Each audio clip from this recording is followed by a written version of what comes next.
Say, kids, what time is it? It's 9 a.m., and this ain't no kiddie show. It's the Out of Bounds Show with Bo Bounds. All aboard! As Mississippi's #1 morning show rolls on the Zone 105.9 and online at thezone1059.com.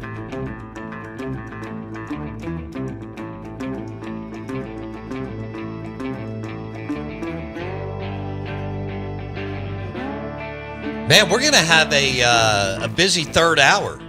We've got the 2021 National Player of the Year, Tanner Allen, TA, in studio right now. You can go to YouTube, search Out of Bounds Sports, and watch it. We are the Out of Bounds Show, brought to you by, we'll make this one brought to you by Mississippi's College Town. That's Starkville, Mississippi, and Two Brothers, awesome bar, grill, restaurant, and then older brother, the new bistro up there, which is fantastic. And I've told you about their Reuben and their shrimp po' boy, and they do a lox bagel, fried crab claws, all at older brother bistro in the Cotton District. This is ESPN 105.9 The Zone. TA Tanner Allen, good morning. How are you? Man, I'm doing great, dude. Thanks for having me on. Appreciate you coming in. Yeah, I was in town, and I hadn't seen you in a while, so I shot you a text, said, come on up, dude. Let's go. I love seeing you. You've been up here before. It's always good to have you in. You spoke to Germantown this morning? Yeah, I did. I went and did a little event at Germantown this morning. It went really well, man. These young men and women nowadays really don't have many positive role models to look up to. You know, everybody's kind of, I guess you could say, running for the devil. Right. And I feel like, you know, with my little platform I got, I need to use it best I can to influence these people, these young men and women, the correct way. So that's what I've been doing. Well, and I'm glad you're speaking all over the Southeast. That's good. And I would keep it up to schools, to teams, corporate, all that. I think it's a great space for you.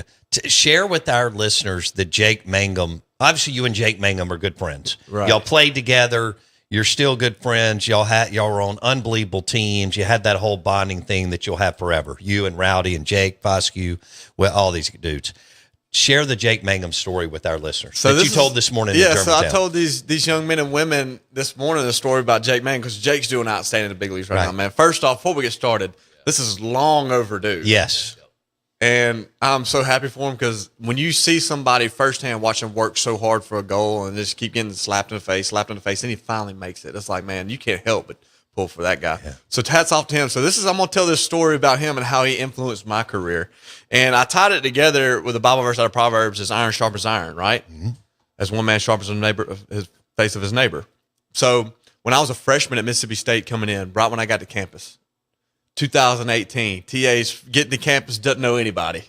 Mom and dad leave. I'm like, dude, I'm on my own up here. I don't know anybody, right?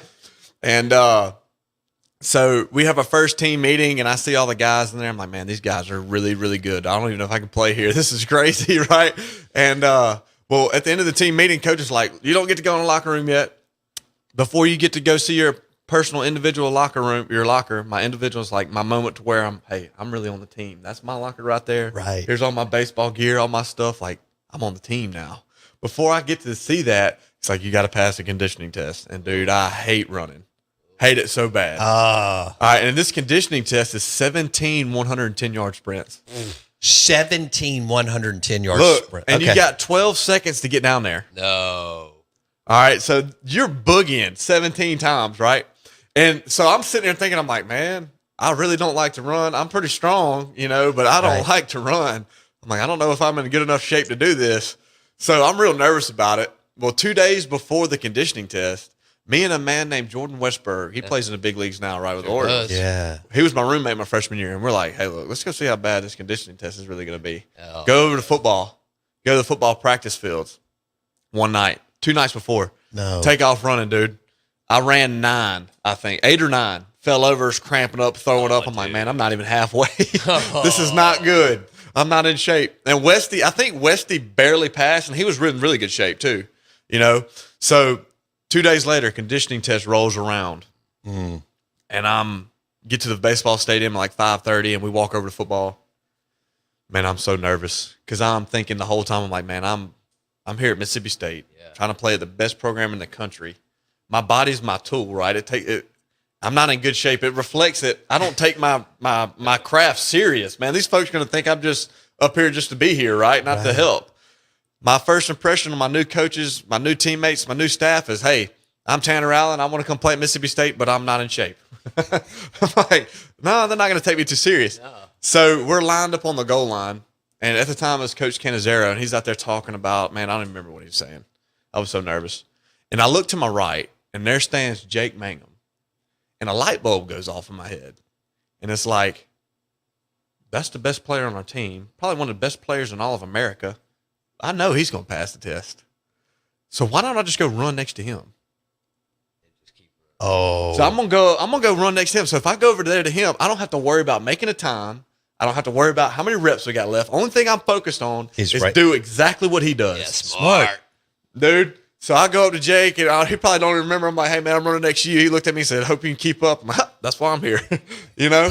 So we take off running, and as we're running, man, the whole time, I'm not worried about, like I said, no times, no how many reps. I'm just staying in his hip pocket the whole time because I know he's going to pass. Right. And it's like 30 minutes goes by, I look up, and I pass the test. And funny story. Now, I know nobody's going to, like, I hate to pick on him, but Rowdy did fail that day. He did fail that day.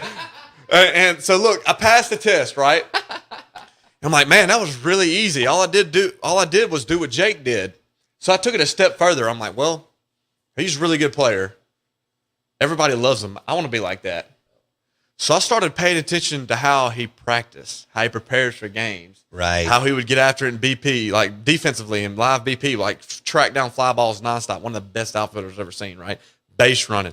How he treats people off the field, dude. I tell people all the time, Jake will stop in the back alley in the middle of the night and sign an autograph and take a picture with Mississippi State fans. Sure.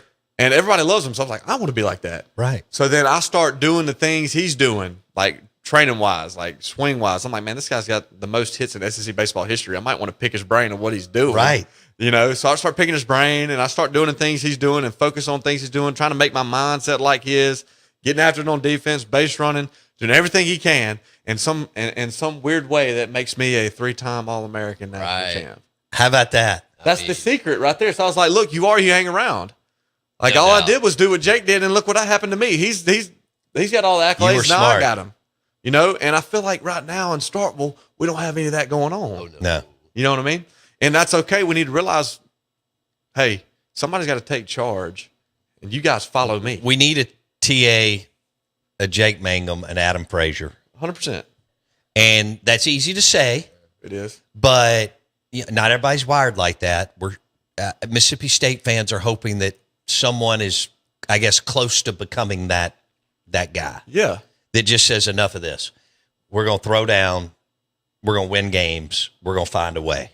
Like, I feel like Rooker, TA, Mangum, Frazier, Hunter. Man, I can even remember like Hunter Stovall, man, spark plug second baseman. He wouldn't let anything fly. You couldn't beat him. You couldn't beat him. Elijah McNamee. He went down to the last pitch every game. Yeah, Elijah McNamee. Absolutely. He was a dog. So all I did, like I'm trying to tell them, I'm like, guys, when I was a freshman, I didn't know anything about SEC baseball, how competitive. All I did was watch the guys in front of me and be like, wow, dude, these guys are getting after it. I need to be doing this. Like, if I thought about it like this, if I'm going to be in the lineup with Jake Mangum, Elijah McNamee, Hunter Stovall, I'm like, I better be bringing it. Yeah. So were you in Foscue and Westberg's class? Yes. You, Rowdy, Foscue, Westberg. That's 4. We're all in the same class. Good Lord. 2021 National Player of the Year. 2 first-round picks. Rowdy, 2-time All-American. 2-time All-American, 3-time. I mean, think about that. That's just those 4 guys. Accolades. Damn. All right, you're coming back and hanging out with us at 9:30. All right. Yeah. We're going to do another interview here in just a minute. TA's in the house, the 2021 National College Baseball Player of the Year. If you want him to speak to your business or to your school or booster club or team, we can get you in touch with TA and Tanner Allen. He's speaking all over the Southeast, which is smart. We'll be back in a second.